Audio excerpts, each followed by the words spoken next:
Ok, est-ce que vous vous rappelez dans quelle série on est? Yes, Amour inouï. Alors juste pour faire un petit rappel de ce qu'on a dit les dernières fois, on a vu que l'amour, en fait, sans l'amour, tu n'es rien. Sans l'amour, tu peux pas, en fait, tu vas pas être efficace. On a vu également que l'amour, c'est l'être. Amour, ça doit être quelque chose qui est ancré en toi. En fait, l'amour doit être quelque chose qui fait partie de ton caractère. On a vu encore la semaine dernière avec Ben que l'amour va se manifester dans ton comportement. L'amour va se voir par rapport à ton comportement. Ok? Et aujourd'hui, j'aimerais voir avec vous l'amour attitude. Alors, on est d'accord pour dire que l'amour de Dieu nous a tous sauvés, nous a tous transformés. Mais ce même amour, il veut pas que tu restes dans le même état que tu es actuellement. L'amour de Dieu veut vraiment que tu puisses. L'amour de Dieu va vraiment changer ton cœur, vraiment changer l'attitude de ton cœur. C'est-à-dire quoi? Ça veut dire qu'il va changer tes motivations, il va changer tes pensées, il va changer ton mode de pensée, il va changer encore tes valeurs et tes positions. Ok? En fait, c'est toutes les choses que personne ne pourra voir, qui sont au fond de toi et que seul Dieu et toi peuvent voir. Pour donner juste deux exemples, alors, est-ce qu'il y en a qui ont le permis ici? Ouais? Vous respectez les limitations? Oui. Alors, voilà. Et c'est ça ma question. C'est pourquoi est-ce que tu respectes les limitations? Est-ce que tu les respectes? Donc par exemple, Ben respecte les limitations parce qu'il est remboursé pour son assurance. Merci beaucoup. Mais pourquoi est-ce que tu respectes les limitations? Est-ce que tu les respectes parce que justement tu as peur des flics et tu as peur de la sanction? Ou alors tu les respectes parce que simplement c'est mis en place par l'autorité et que du coup c'est une bonne chose? Les deux actes, l'acte est le même, mais ton attitude est différente. Encore un exemple, qui aime faire la vaisselle ici? Franchement, je vous trouve chelou. Je pense que c'est une des corvées que je déteste le plus. Mes amis peuvent le confirmer, hein, je pense. Mais c'est quelque chose que je déteste. Des fois, la vaisselle s'accumule pendant des jours et des jours. C'est des organismes vivants qui se créent un petit peu des fois, mais bon, c'est chelou. Mais imagine maintenant ton père qui te demande de faire la vaisselle. Soit tu as le choix, soit tu vas y aller en étant heureux, en étant content parce que tu sais que ça peut rendre service à ton père. Soit tu peux y aller en étant en colère, en étant en râlant. Encore une fois, l'acte est le même dans les deux situations, mais ton attitude est différente. Et c'est ça que Dieu veut changer, c'est ça que Dieu veut pouvoir transformer en toi. Donc on peut reprendre le verset 1 Corinthiens 13. C'est un peu petit. 1 Corinthiens 13. L'amour est patient, il est plein de bonté. L'amour n'est point envieux. L'amour ne se vante point, il ne s'enfle point d'orgueil.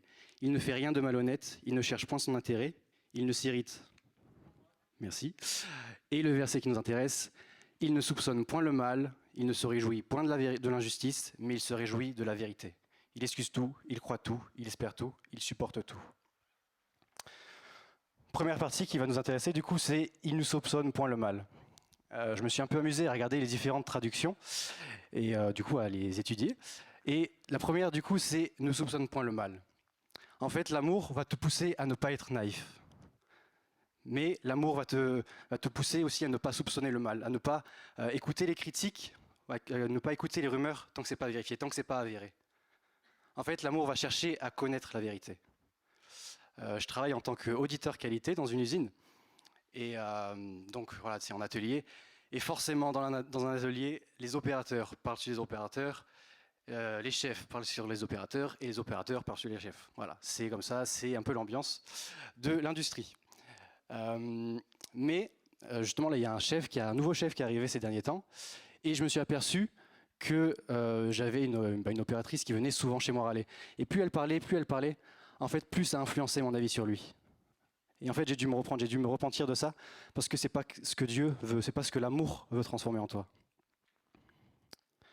L'amour, ça va te pousser à défendre tes gens, à défendre tes amis, pardon, à défendre les gens qui t'entourent. Si maintenant tu as quelqu'un qui vient te voir et qui commence à parler, maintenant David, on vient te voir et on vient te dire du mal de Loïc, qu'est-ce que tu vas faire? Tu confirmes. Tu défends. Et ça, c'est ce que Dieu veut, c'est ce que l'amour va créer en fait. Mais l'amour va le créer non seulement pour tes amis, mais pour tous ceux qui t'entourent. L'amour va enlever les soupçons. Les soupçons qui peuvent casser une relation, déformer tes avis, qui peuvent ensuite amener ton imagination à avoir de mauvais ressentis, de mauvaises pensées. L'amour va te pousser à ne pas être sur une attitude défensive, mais à une attitude bienveillante envers les gens qui t'entourent. Petit insecte. Une deuxième traduction, c'est « l'amour ne trame pas le mal ». Alors tramer, ça veut dire quoi? Ça veut dire préparer une mauvaise action, élaborée par des manœuvres cachées. En fait, l'amour va te pousser à ne pas chercher une vengeance, à ne pas rendre le mal par le mal.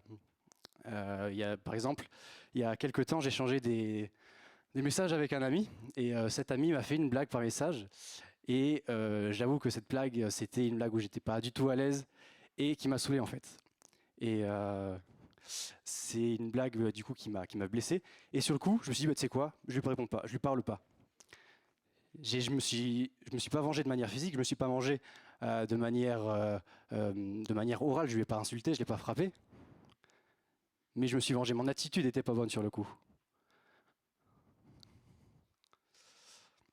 T'as pas besoin de faire quelque chose de physique, t'as pas besoin de faire quelque chose de voyant pour que tu puisses préparer le mal. Ton ignorance, peut-être le fait d'ignorer les gens, de bloquer les gens, va être un moyen pour toi de te venger. Et il y a une phrase que moi j'ai pensé, qui m'est venue à l'esprit, qui s'était déjà dit « Ah si franchement je n'étais pas chrétien ».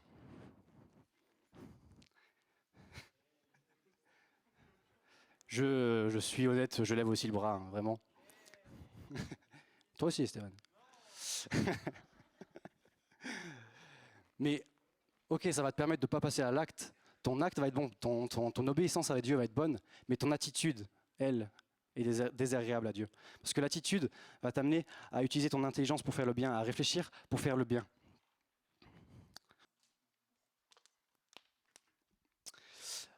Par exemple, cet été, j'étais avec des amis en Grèce, et c'était juste incroyable. Et lors de ce voyage, il y avait Mathias. Et à un moment donné, lors de ce voyage, en fait, sans faire exprès, hein, c'était pas voulu vraiment, mais j'ai blessé Mathias. Oh là là, quel mauvais responsable. Mais parce que l'amour de Dieu est en Mathias, et parce que Mathias a de l'amour pour moi, et parce que je suis son ami, alors il est venu me voir. On a pu en discuter, on a pu en échanger, et on a pu restaurer cette amitié. Et c'est ça ce que Dieu veut en fait. C'est ça cette attitude que Dieu veut. L'amour va t'amener à ne pas en fait finalement te souvenir du mal. Et c'est la troisième et quatrième traduction. C'est l'amour n'impute pas le mal. L'amour ne se souvient pas du mal. Donc si on regarde au terme grec, c'est loïsomé. Eddie, je l'ai bien dit? Parfait, yes. Donc ça veut dire compter, dénombrer, calculer, faire la liste de tous les faits. En fait, l'amour va te pousser à ne pas te souvenir de mal, ne pas garder les choses que tu as subies, les offenses que tu as subies devant toi. Dieu ne garde pas les péchés pour nous. Si on lit Ésaïe 43, verset 25, il nous dit « C'est moi qui efface tes transgressions pour l'amour de moi, et je ne me souviendrai plus de tes péchés. » Et Dieu veut qu'on fasse la même chose avec tous ceux qui nous offensent, avec tous ceux qui peuvent nous blesser. L'amour, ça ne veut pas dire que tu dois passer par-dessus ton offense comme si de rien n'était. Ça ne veut pas dire en fait ce n'est pas grave. Et il y a quelques temps, je prenais du temps avec Dieu et je me suis rendu compte en fait d'une chose, c'est que pendant toute mon enfance, on m'a toujours dit ouais, il faut que tu pardonnes, faut pas que tu gardes ça en toi. Voilà, je viens d'une famille chrétienne, hein, et faut pas que tu gardes cette rancœur, faut pas que tu gardes de mauvais ressentis envers les personnes. Et en fait, au final, des fois, je comprenais pas parce que c'était les gens m'avaient blessé, mais moi, il fallait que je pardonne. Et en fait, au final, c'est devenu un peu plus comme un réflexe que comme une vraie décision. Et je me suis rendu compte dans un temps avec Dieu qu'au plus profond de mon cœur, il y avait un endroit sale, il y avait un endroit froid, un endroit où, en fait, il y avait comme des cellules de prison. Un endroit où, quand je regardais au fond de ces cellules, il y avait toutes les personnes qui m'avaient offensé. Toutes les personnes qui m'avaient offensé et qui, parfois, en fait, mon esprit les avait carrément oubliées. Et je les gardais prisonniers en moi. Et peut-être que tu te reconnais dans cette image. Et j'aimerais te dire que, en même temps que tu gardes les gens prisonniers de ton cœur, tu te gardes toi-même prisonnier. Tu te gardes toi-même prisonnier. Jésus, il est venu libérer les captifs. Et il veut que tu fasses de même pour les gens qui t'ont offensé, les gens qui t'ont fait du mal. Il veut que tu puisses entrer vraiment dans cette liberté. C'est l'amour va t'amener à une vraie liberté. L'amour va t'amener à être vraiment libre, à une liberté de ton âme, à une liberté de ton cœur, une liberté de ton être entier. Encore une fois, l'amour ne va pas te rendre amnésique. Ça va pas te rendre amnésique sur la douleur, ça va pas te rendre, ça va pas rendre l'offense que tu as subie moins grave. Mais l'amour va te pousser à défocaliser les yeux de ta douleur pour pouvoir focaliser les yeux sur Dieu. Et ensuite, la guérison pourra prendre place. C'est bien plus que de simples paroles, c'est bien plus que des paroles en l'air, c'est un oubli volontaire, c'est une volonté de ne pas garder le mal devant toi, pour ne pas garder les relations pour ne pas garder les offenses qui pourront ensuite influencer tes relations. Quand je gardais les offenses au fond de mon cœur, en fait, dès que je voyais la personne, forcément le mal revenait et je repensais à toutes ces choses. Et je n'étais pas totalement libre, et je n'étais pas totalement vrai avec la personne. Mais Dieu t'appelle à une totale liberté dans tes relations aussi. Amen.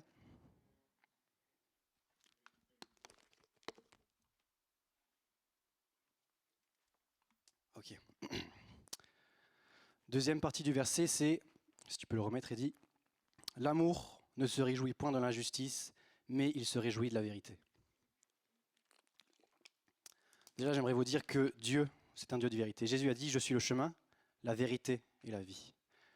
Et Dieu est juste. Deutéronome 32,4 nous dit, c'est un Dieu fidèle et sans iniquité. Il est juste et droit. Ces deux caractéristiques sont pleinement Dieu, sont dans la nature même de Dieu, c'est ancré en Dieu en fait. Et ici, dans le verset, l'injustice, ça représente le péché. Et lorsque tu es enfant de Dieu, tu ne peux pas te réjouir du péché. Lorsque tu es enfant de Dieu, ta joie, ton amour, ça va être de faire la volonté de ton Dieu. Ça va être de résister face au péché. Et ce qui va permettre que tu résistes face au péché, ça va être ton intégrité. Alors qu'est-ce que c'est l'intégrité? Est-ce que vous avez des idées?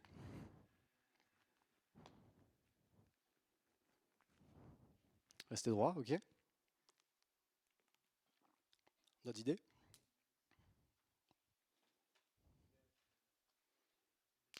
T'as dit quoi? Fidèle, ok. Fidèle dans les engagements, du coup. Alors là, j'ai une traduction, une définition plutôt. Intégrité, c'est le caractère, la qualité d'une personne intègre, incorruptible, dont la conduite et les actes sont irréprochables. En fait, l'intégrité, ça va être les valeurs qui sont dans ton cœur. Ça va être la base de ta vie chrétienne. Maintenant, Esteban a acheté une maison récemment, et là, il cherche à l'agrandir. Mais pour être sûr que sa maison va supporter le poids, il faut qu'il puisse être sûr que ses fondations sont solides, et que ces fondations pourront supporter le poids d'un nouvel étage. Avec Dieu, ce sera exactement la même chose. Ta relation avec Dieu, ce sera exactement la même chose. Si tu veux avancer avec Dieu, si tu veux aller plus loin avec Dieu, alors il faut que tes fondations soient solides. Alors il faut que ton intégrité soit solide. L'intégrité, ça va t'amener à être pur dans tes pensées. Les gars, quand vous voyez une fille passer dans la rue, restez purs. Les filles, tout pareil. L'intégrité, ça va t'amener à avoir des relations sincères, ça va t'amener à avoir des relations vraies avec les gens. Pas des relations qui vont être intéressées. Nombre de fois où on voit les gens qui traînent avec d'autres simplement parce qu'ils sont un peu plus en vue, simplement parce qu'ils sont un peu plus cool, simplement parce que ça m'apporte quelque chose, il m'apporte de la joie, il est riche, du coup il peut payer des trucs. Pardon? La piscine en été, c'est vrai ça, la piscine en été. Quelqu'un a une piscine en été là, s'il vous plaît? Ton intégrité va t'amener aussi à prendre des décisions, même quand ça te coûte. On peut prendre le texte de 1 Samuel 24, 5 et 7. Donc pour vous remettre dans le contexte, David n'est pas encore roi, c'est Saül qui est le roi, et Saül est totalement jaloux de David. Et Saül cherche à tuer par tous les moyens David. Et un soir, Saül ne peut pas continuer la poursuite et se pose dans une grotte où David est complètement caché. Et voici ce qui se passe.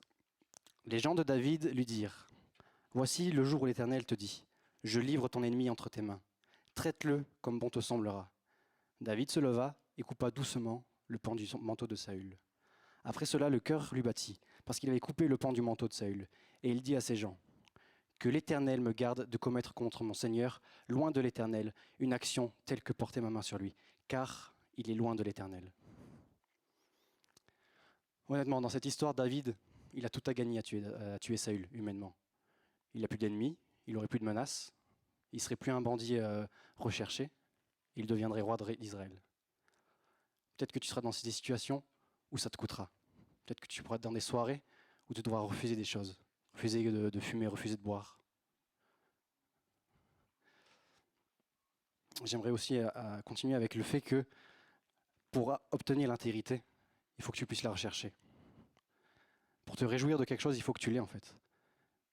Et donc pour avoir l'intégrité, il faut que tu puisses la rechercher. Et pour la rechercher, il faut simplement que tu puisses passer du temps avec Dieu. Passer du temps dans sa présence, passer du temps avec lui. Plus tu vas passer du temps avec lui, plus il pourra t'influencer. Comme quand tu es avec tes amis, plus tu traînes avec eux, plus ils t'influencent, plus tu vas pouvoir partager ses valeurs. Avec Dieu, ce sera exactement la même chose. Dieu va vouloir, dans les temps avec toi, pouvoir t'influencer, voir comme imprimer les valeurs sur ton cœur, afin d'augmenter ton intégrité. Deuxième chose qui pourra t'aider, ce sera lire la Bible. Pas lire juste la Bible pour la lire. Enfin, je suis fils de chrétien, franchement, nombre de fois où j'ai juste lu la Bible pour me débarrasser et avoir un peu moins de conscience, pour avoir la conscience tranquille, pardon. Franchement, je connais les gars. Mais si je te demande de lire la Bible, c'est vraiment pour pouvoir la travailler, pouvoir la creuser, voir quel est le cœur de Dieu. Lis les psaumes, lis les proverbes, tu pourras découvrir le cœur de Dieu. Si l'équipe de louange peut vite me rejoindre, je vais terminer par une rapide conclusion.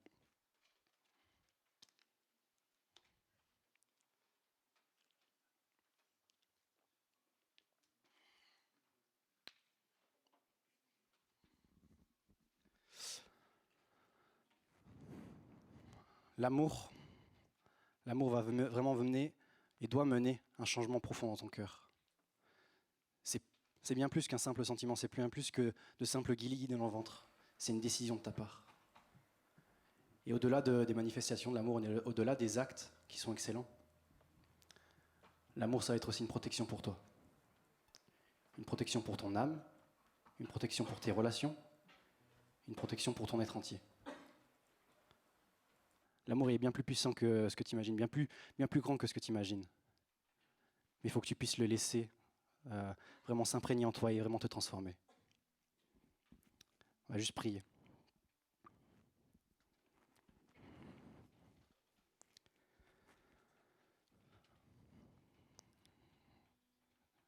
Seigneur, merci pour ton amour. Merci parce qu'on ne le mérite tellement pas.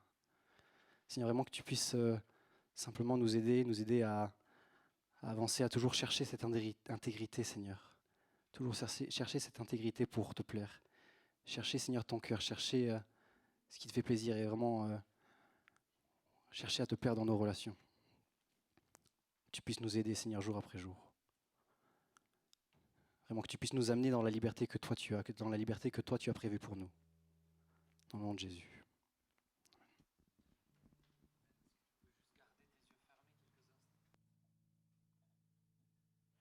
Juste garde tes yeux fermés quelques instants. Tim a pris le temps de préparer, je l'ai vu vraiment se préparer ce moment. Mais parce que le message est beaucoup trop important.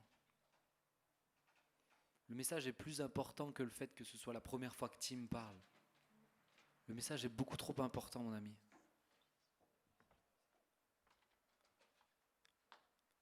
Parce que tu es dans une société d'apparence. Et où ce qui compte, c'est les actes. Ce soir, Tim nous a rappelé que ce qui compte, c'est ce qui est à l'intérieur. Ce qui se passe là où personne ne le voit. Ce qui se passe quand tu penses et que personne n'entend tes pensées. Ce qui se passe quand tu regardes et que personne ne voit ce que tu regardes. L'intégrité, c'est là où c'est secret. Mais le véritable amour transforme. Transforme ces attitudes-là.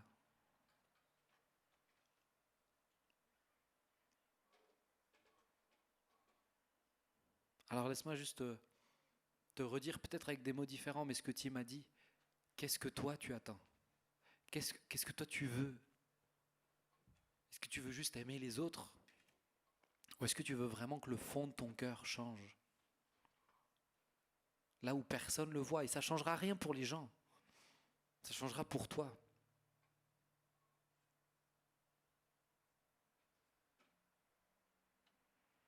Je crois vraiment qu'il y a juste quelques instants là pour plusieurs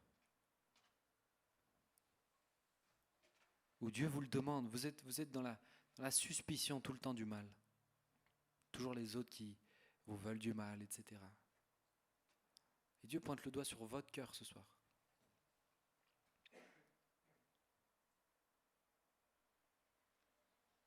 Ou bien vous êtes dans ces attitudes secrètes que personne ne voit. Et Dieu pointe le doigt sur votre cœur ce soir. Juste laisse-moi te donner quelques instants avec le Saint-Esprit. Pour qu'il puisse te dire ce que lui a à te dire. Ce n'est pas à moi de te convaincre de quoi que ce soit, c'est à lui de te montrer ce qui ne va pas. Alors juste, alors que tu gardes tes yeux fermés, juste dans ton cœur, laisse-le te montrer. Peut-être que tu ne sais pas ce que ça veut dire quand le Saint-Esprit parle. C'est juste, tu vas être conduit, t'inquiète pas. Peut-être qu'il va te montrer des actes très concrets ou des pensées très concrètes que tu as eues. Et d'autres, depuis que Tim prêche, vous savez très bien de quoi il te parle. Mais laisse-le juste te parler.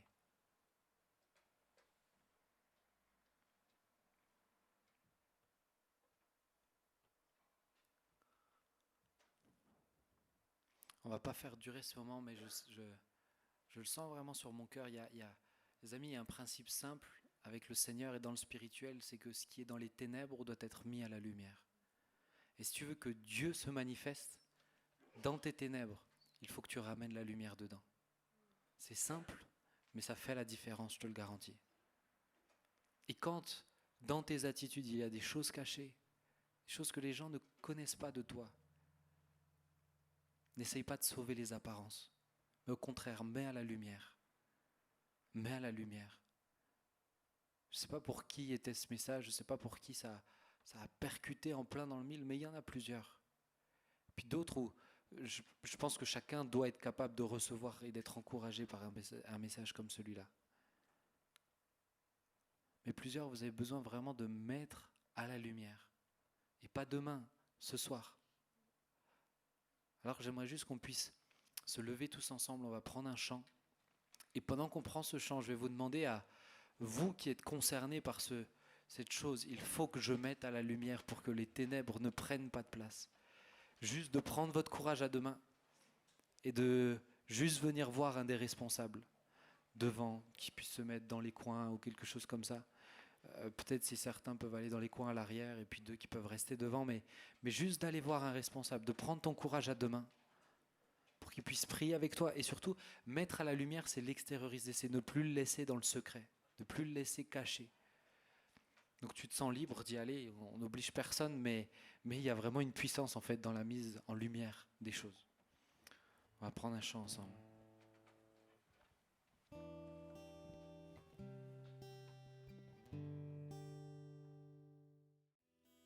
Plusieurs, vous êtes vraiment en train de chercher Dieu sincèrement. Et cette parole résonne particulièrement pour vous. Je suis restauré et guéri. Restauré et guéri. Mon petit frère et ma petite sœur, Dieu veut te restaurer et te guérir. Te restaurer et te guérir.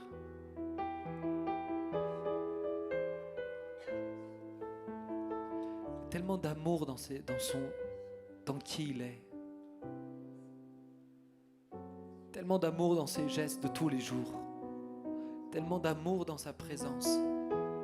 Et plusieurs, vous ne pouvez pas pleinement comme être réceptif à cette dimension-là, cette profondeur-là, parce que vous êtes blessés. Et Dieu veut te restaurer et te guérir.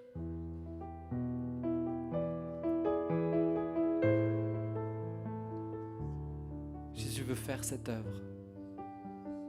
Vraiment, il y a une promesse. Il y a beaucoup de gars, vous êtes dans ce cas-là ce soir. Et Dieu veut vous restaurer, vous guérir. Plus besoin de faire les fiers, plus besoin de faire comme si ça fait pas mal. J'ai juste besoin d'accepter cette douceur de son amour et d'accepter qu'il soigne. Et d'accepter qu'il soigne. Et là aussi, encore une fois, vous me connaissez, je ne veux pas faire durer pour faire durer.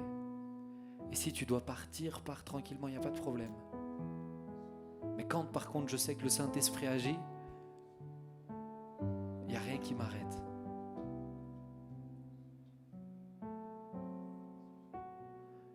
Juste le reprendre tranquillement et là aussi, je le sens dans mon cœur. Tous ceux pour qui cette parole est là, Dieu veut vous guérir, vous restaurer, ça vous parle maintenant ce soir. Là aussi, venez voir un responsable. Avancez-vous, juste qu'il prie, juste qu'il puisse prier. C'est pas sa bonne prière qui va faire la différence, mais c'est l'action du Saint-Esprit parce que nous obéissons, qui fait son œuvre, qui agit.